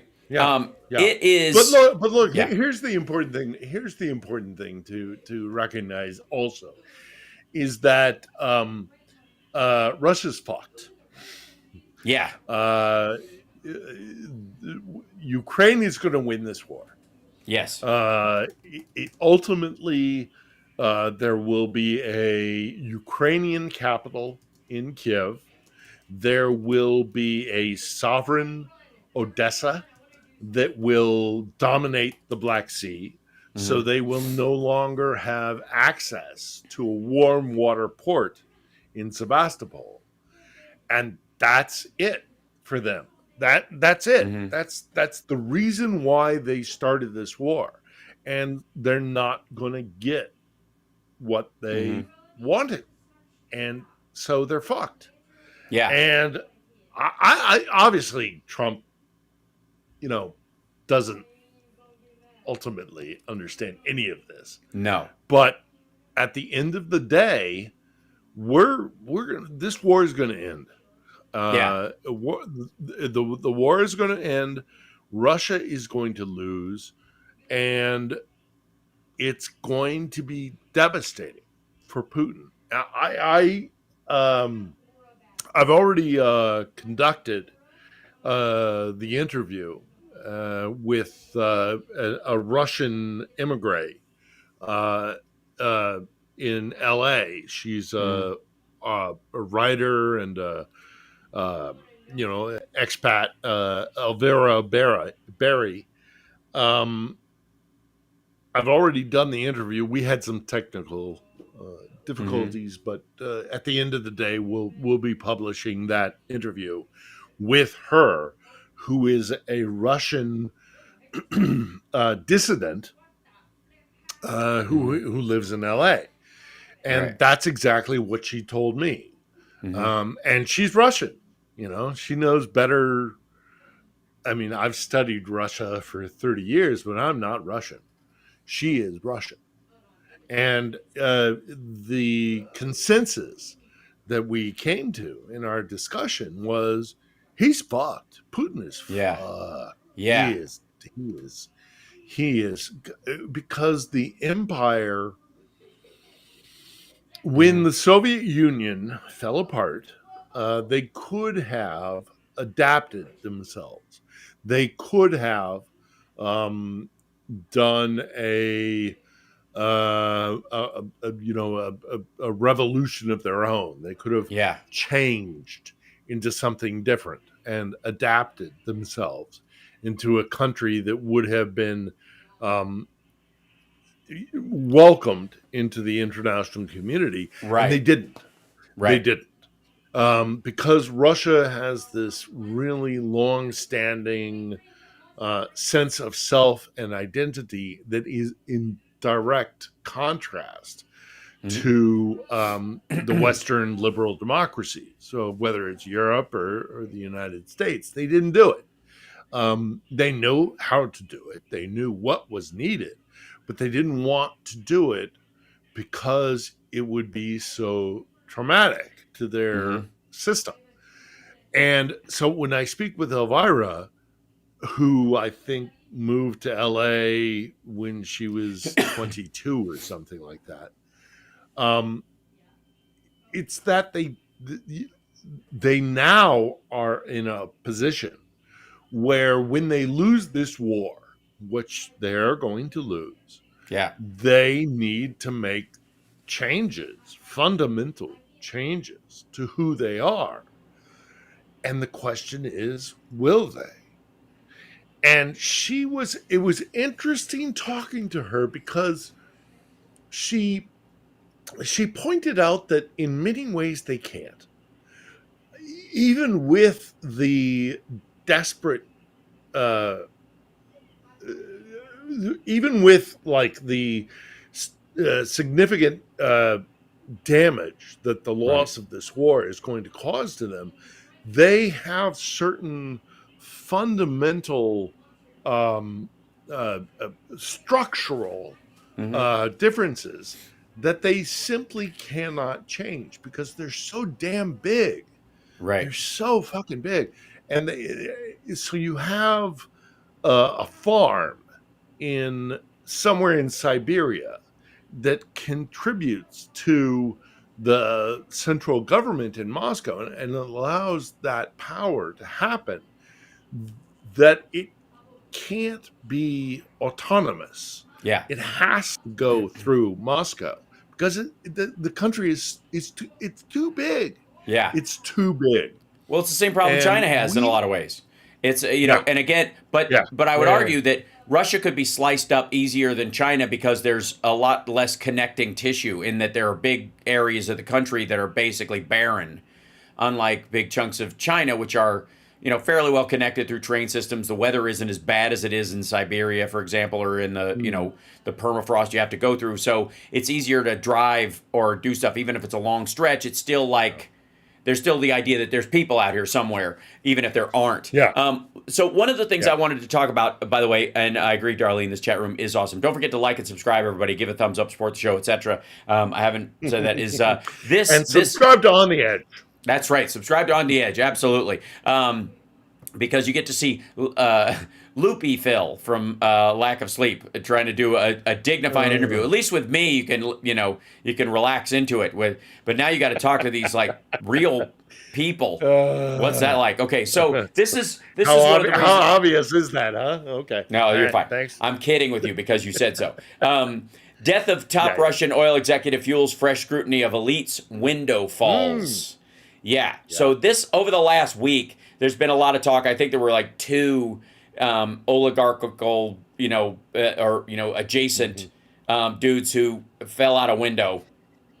And I remember Minister of Transportation. Yeah, Transneft. And the guy who was in charge of Rostov, which was the and a Kursk dude as well. There was another, Rostov, Kursk. Yeah. That was invaded by the Ukrainians, and of course the Russians said, "Oh, it's fine. Yeah, it's fine."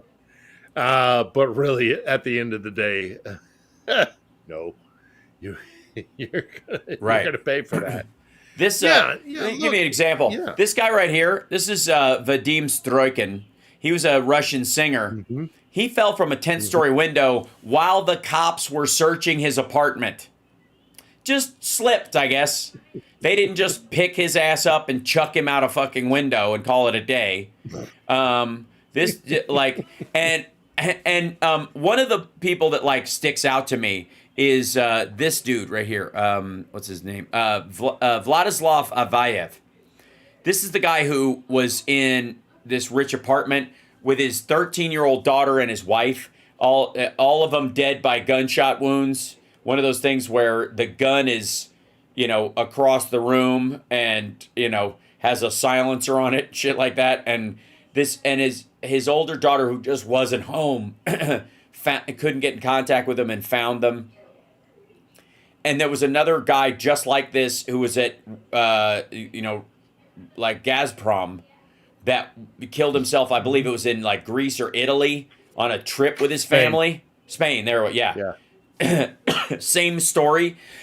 Rounded his family up and killed everybody and himself and hinky as shit.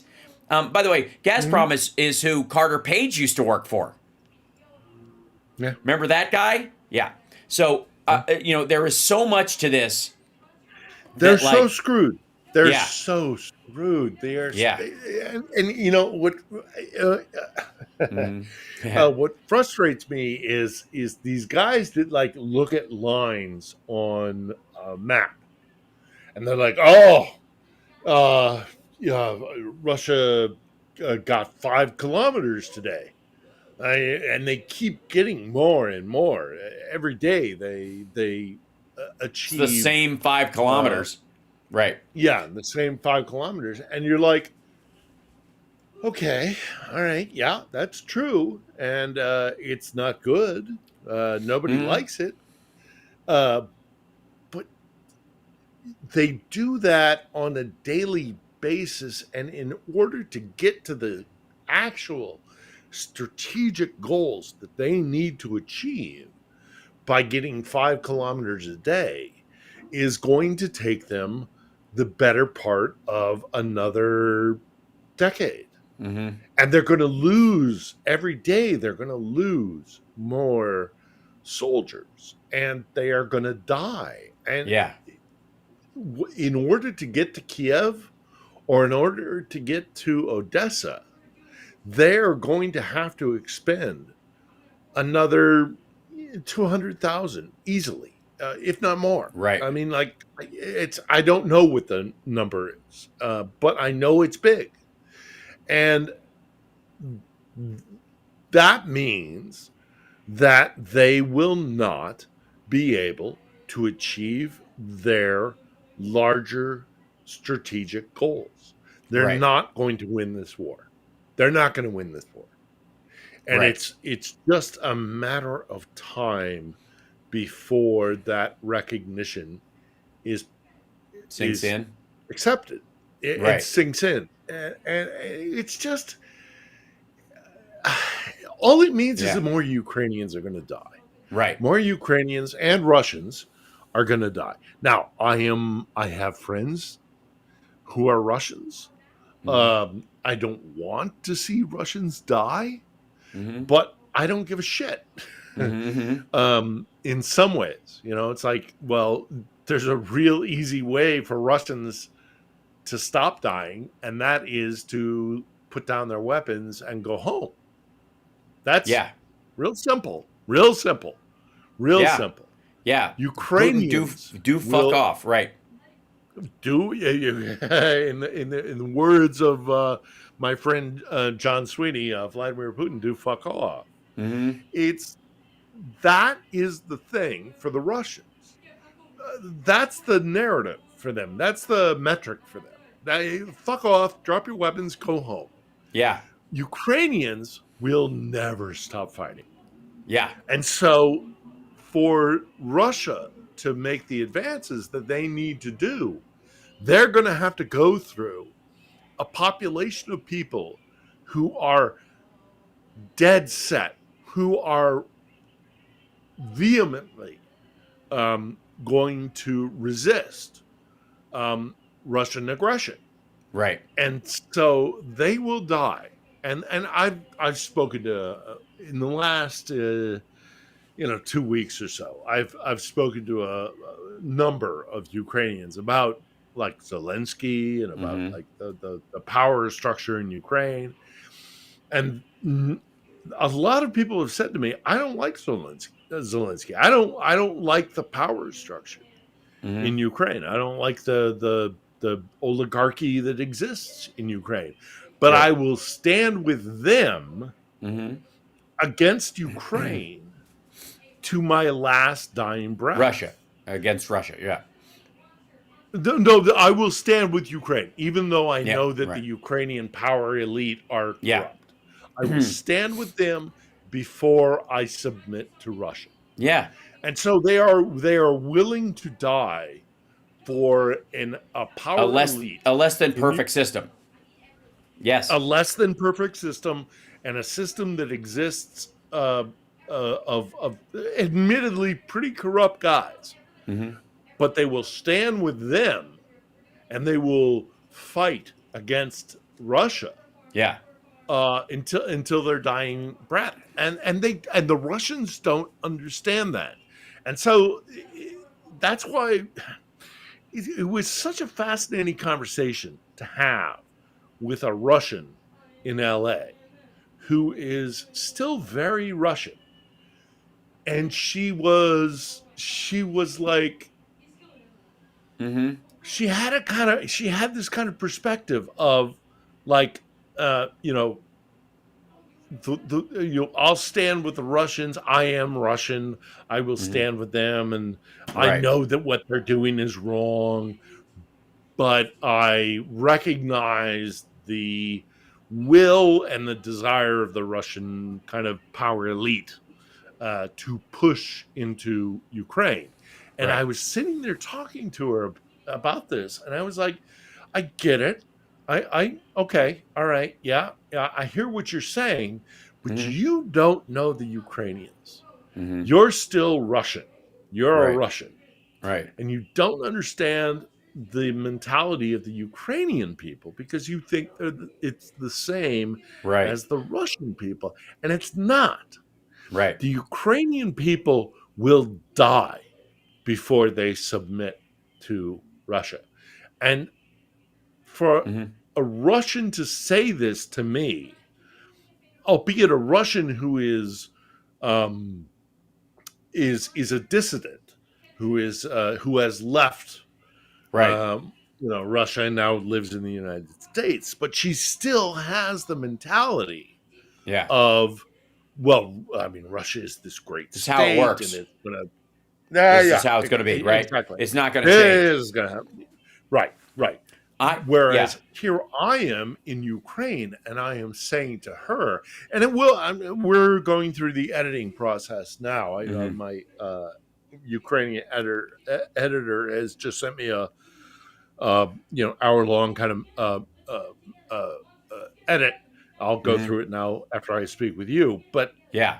it's the impression I get from it, having conducted the interview, is that she still doesn't understand Yeah. that the Ukrainians are not Russians, and they are going to resist Mm-hmm. Moscow's aggression to the very last breath. It's Yeah. it's it's so it's so profoundly different that a country which had an empire, and that empire included Ukraine.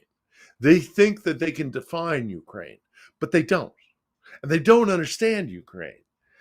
This is Right. it's the 13 colonies, Hal. Mm-hmm. It's the Yeah. 13 colonies. Britain, London, the 13, the king never understood Yeah. the 13 What it colonies meant to them. saying, Right. go Yeah. fuck yourself. Go Yeah. fuck yourself. Yeah. And You that they are were. taking our tax money. Yeah. Yeah. I know And you're not a give fan me of 1 second. Hamilton, but I've been Not at watching. all. I, yeah, I know you're not. For a lot of reasons, but I know. You and I disagree on Hamilton. Yeah, I like yeah. Hamilton. I think I understand. I think it's a It's really. okay. I think it's a no, Yeah. because, and I'll explain to you why. Is because it does portray a bunch of people at 13 colonies that said, "Go Mhm. fuck yourself." Right. No, that part I get. That part I love. My problem is that with part how. I'm 100% Yeah. behind. Yeah. I mean, it's the anti-gay stuff. I'm interested. What Yeah. is your problem? It's the anti-gay stuff. Yeah. They made the king a fop, and they made it's written to have a bunch of gay jokes about the king being a fop. And the guy from in the original version, it's the guy from Mindhunter who plays the king in it. And the idea is that he's He's gay. Yeah. limp-wristed. Yeah. Yeah. Exactly. Okay. And I get it's it. I get very it. clear. Yeah, no, and no. so I found that That's fine. was That's fine. wholly unnecessary, and that's my issue with it. Okay. Sure. And that's plenty. Coming from queer as folk, I totally fucking my understand. radar for that shit is pretty however, on peak. Yeah. And as it should be, but I will counter you. Obviously, we're pals, so there's no issue here. But I will counter you with the fact that what it does display is the issue that I'm talking about when it comes to Moscow and Ukraine. And that is that when a people who decide to chart their own course stand up and say no more, that it's valid and it's important. Right. And the Ukrainians have done the same thing that what's depicted in Hamilton is showing is that no, we're not going to be your bitch. You're not. You don't. I missed that song. Is that in the first act or the second act? We're not going to be your bitch. That was the ballad, right? Oh, I'm sure that I could. If I pick my brain, I could. Spotlight. Somebody standing like this. Yeah. Yeah, and then everybody starts rapping. An orphan. And, yeah. Yeah. Right. Yeah. Yeah. No, but it's the point is valid in that the Ukrainians are never, ever, ever going to submit to Moscow's dominion again. It's done. It's even the Rubicon is crossed. Right. There used to be the illusion of competency from the Russians that they used as leverage against the maybe Russian-leaning people of Ukraine or whatever. That's dead too. And it's going the same way as Trump's MAGA support around the Epstein stuff, that at a certain point, something bursts the bubble. And people go, I'm not going to join. And even if they're bigger right now, they're still losers. They're going to find a way to fuck this up. They're going to find a way to ruin this because they lose. It's what they do. There was it's an ultimatum. It's a sense of like, we have crossed the Rubicon. We are done with this. We are not going to be your colony anymore. And once that happens, it can't unhappen. So even if the Russians come into Kiev or Lviv, they will have an insurgency. Yeah, they will have a partisan war. It's and they just. I mean, they're not prepped for that. Yeah, they're not ready for that. Yeah, you watch Solovyev, you watch Simeon, and they still think that they can somehow. They're going to be greeted as liberators, right? That they believe shock and awe followed by winning hearts and minds and greeted as liberators. It's interesting. Yeah. If we look at how that's worked out in the past, there was the beeper thing that the Israelis did against Hezbollah, which was much a big story. Russia did that to themselves. So this is one of these like side anecdotal stories as part of the war. But there were two Russian Z bloggers that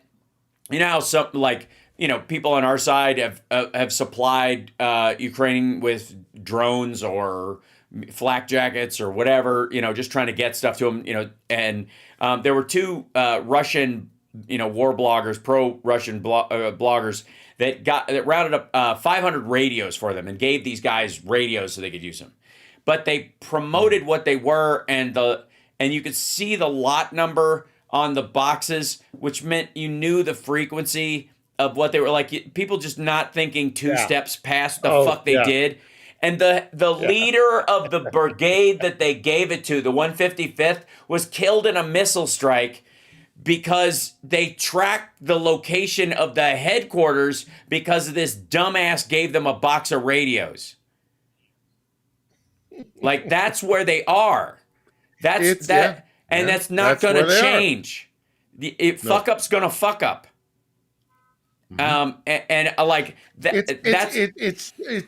It's done. And, I have my concerns about Trump and his relationship with Putin, and this kind of symbiotic relationship he has with Putin. But I was anticipating the announcement on Monday, and it wasn't exactly what I wanted, but it does still speak to the fact that this is done. This war is done. Yeah. It's just a matter of who. They're going to lose. Russians are The dead Russians enders are at going this to point. lose. They're Yeah. dead enders at this point. You know,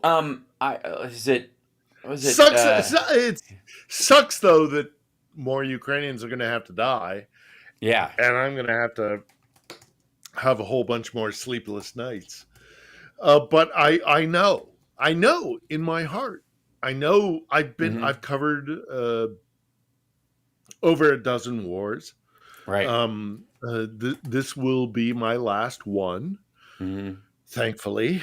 But I know war. I know what war looks like, and I know the consequences of wars. And they're done. They're done. The Russians cannot win this war. The Russians cannot win this war. Right. So it means how many more Ukrainians have to die before Russia recognizes the fact that they can't win and go home. And we, as Americans, as the West, and I would argue more Americans than Europeans, but nevertheless, we have to recognize that that's what's happening. That is the way this is going to go. So we can either speed the end of this war by doing the right thing, which is providing arms to the Ukrainians so that they can win this war, or we slow walk this shit and more Ukrainians die and it's on the front lines. I mean, God, did you we had that thing on Saturday, which it was unfortunate I couldn't join you. Yeah. But I did send to Andrea the front page of the New York Post, which was a child, a 1-year-old child, who had been killed by an FPV drone, first-person view drone. Are we going to be okay with that? Yeah. Are we gonna sit? Are we gonna sit and watch that happen again and again and again? Or are we at last going to say, "Fuck off, Moscow! You're wrong. This isn't okay," and we're gonna. Nobody made you do this. Nobody forced you to do this. Nobody made you do this. Yeah, you weren't in danger. Yep. You weren't reacting out of self-defense. It's all bullshit. We all know it. Can I show you something real quick? This is a picture of Najiba Khazrai. Najiba Khazrai was 11 years old when the Soviets invaded Afghanistan and killed the president by poisoning him, the head of Afghanistan.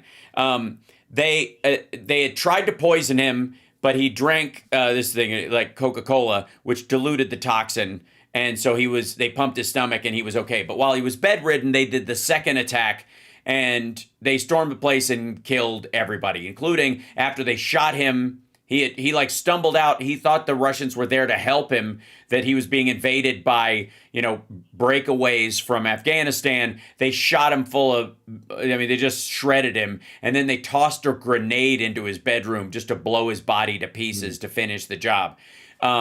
If you ever get a chance, the Storm 333 invasion is so grotesque and pathetic. And just an overwhelming show of force by a bunch of macho assholes, and yet we tend to think that only America, Iraq, that kind of stuff.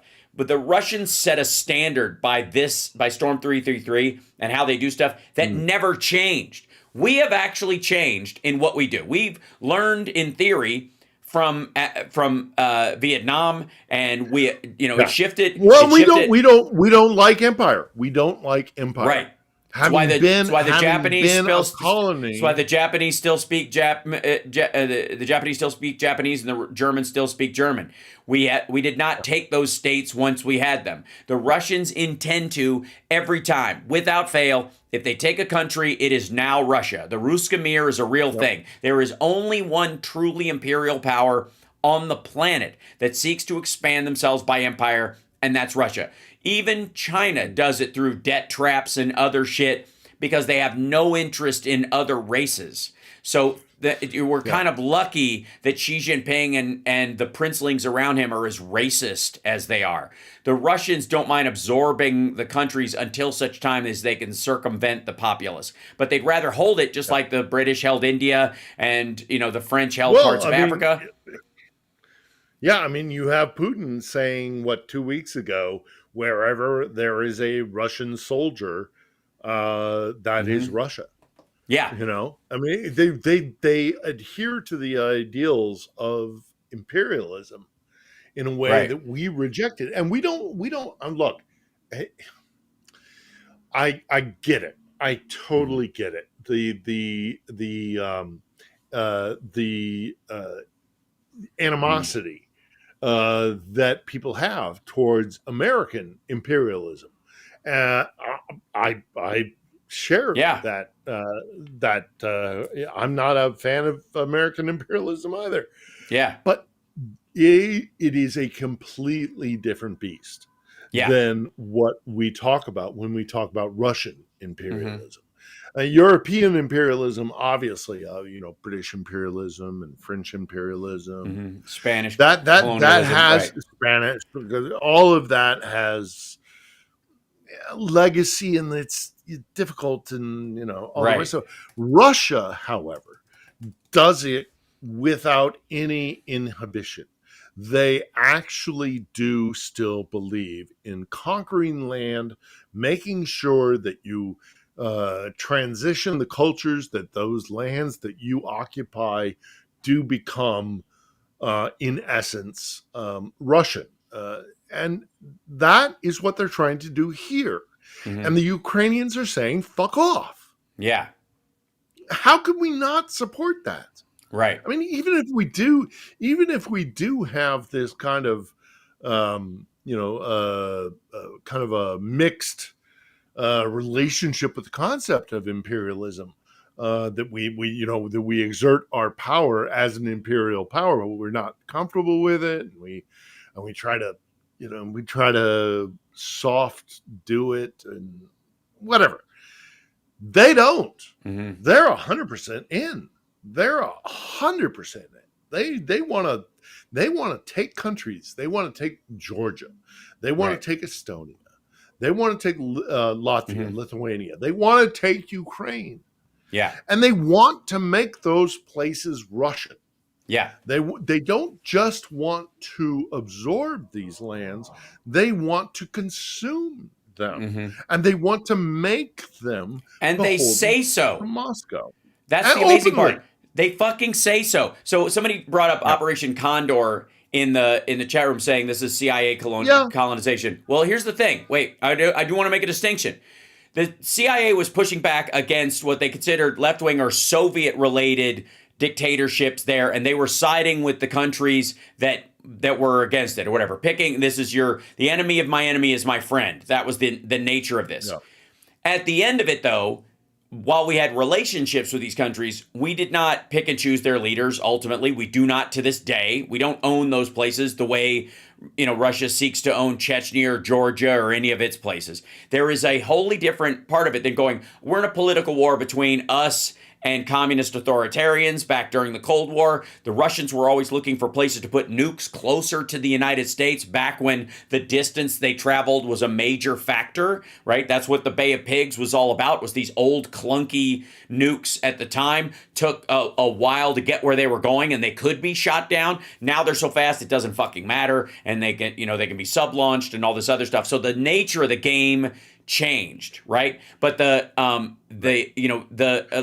also wanted to actually change the nature of the country in which they were in. I mean, it was literally imperialism. Yeah. We want you to be us. We Yeah. want to make you be us. Yeah. And we, Western powers, after a certain period of time post Second World War, as the British Empire, for example, relinquished India, or the French Empire relinquished Algeria or Morocco, they didn't try to make those places them. Right. Russia, when it is coming into places like Georgia, or notably here in Ukraine, they don't just want to absorb it. They want to make it their, they want to make it them. Yeah. They want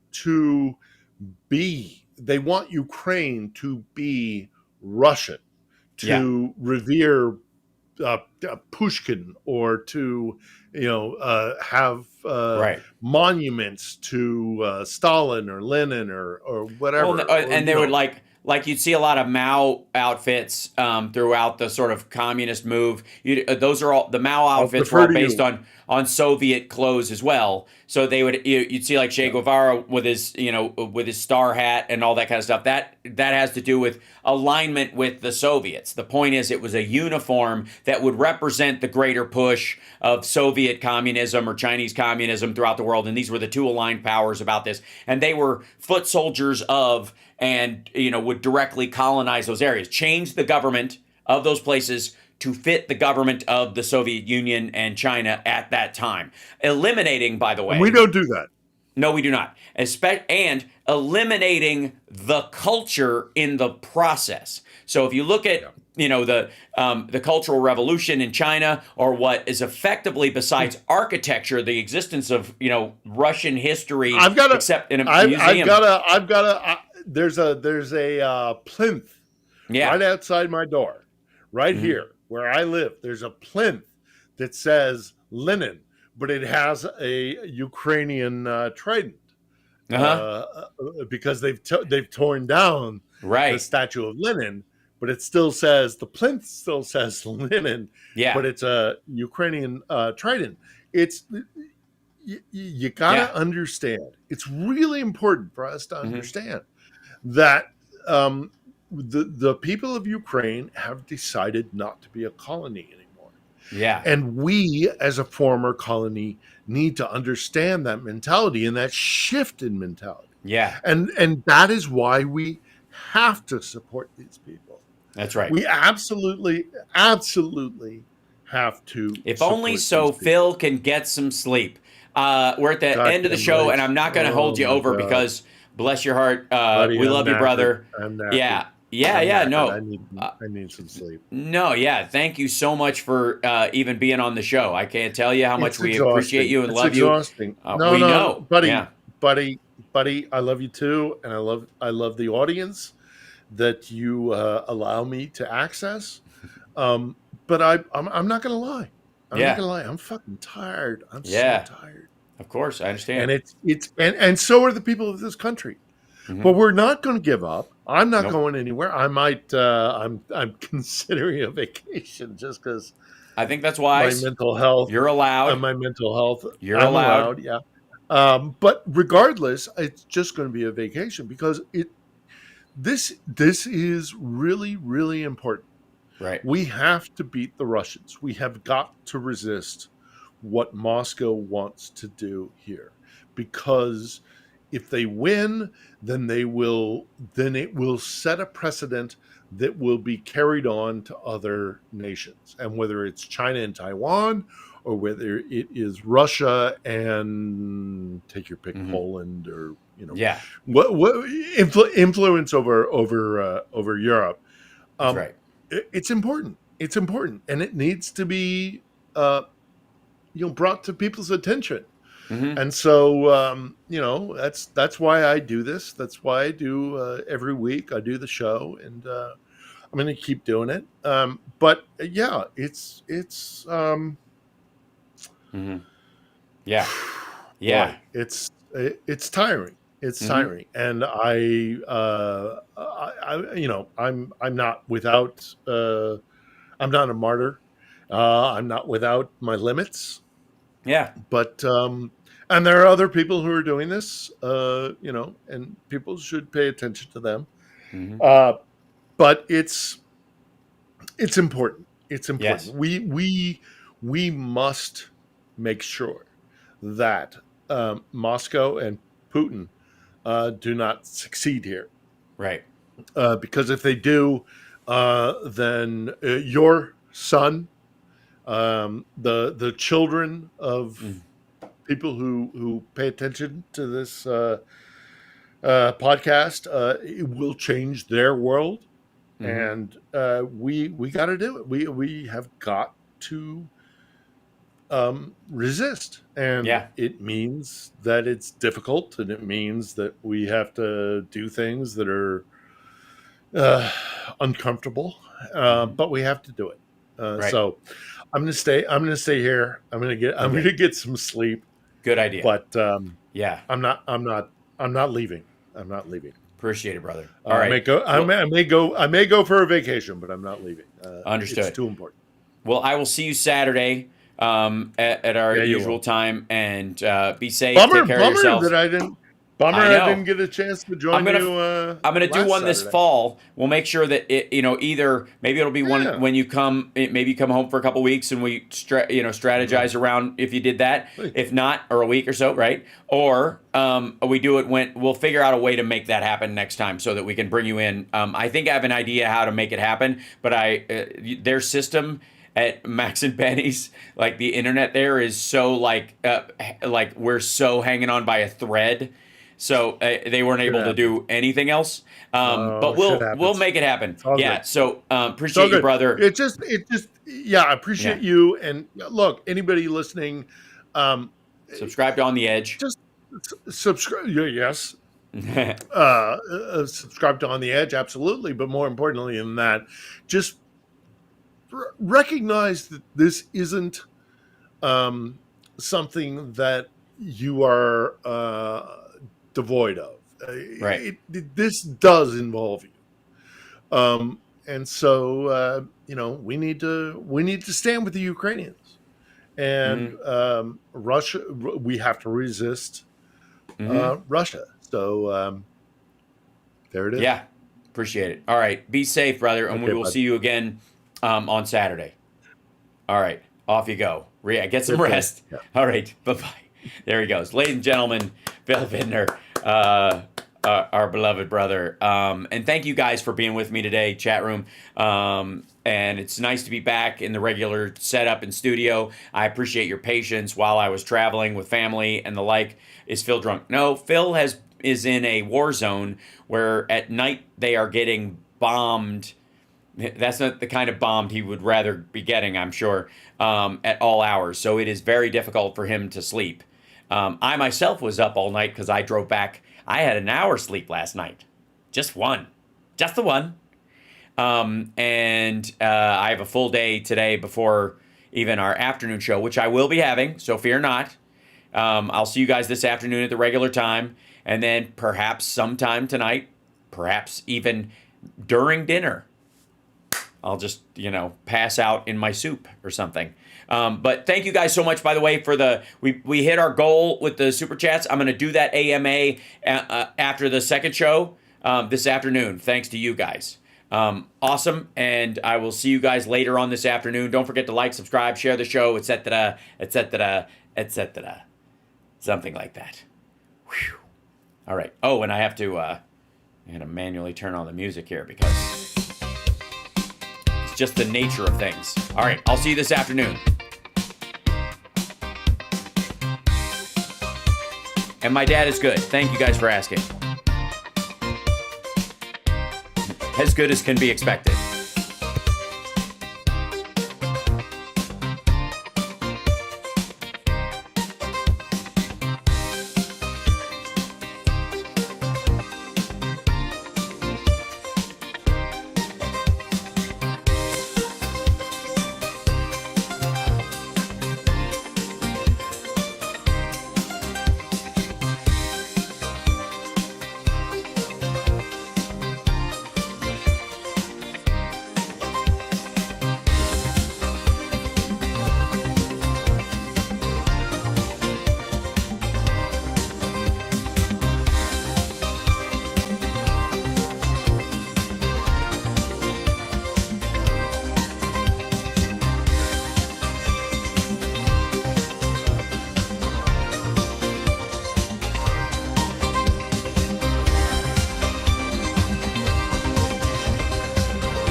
kidney has a very special place in the heart.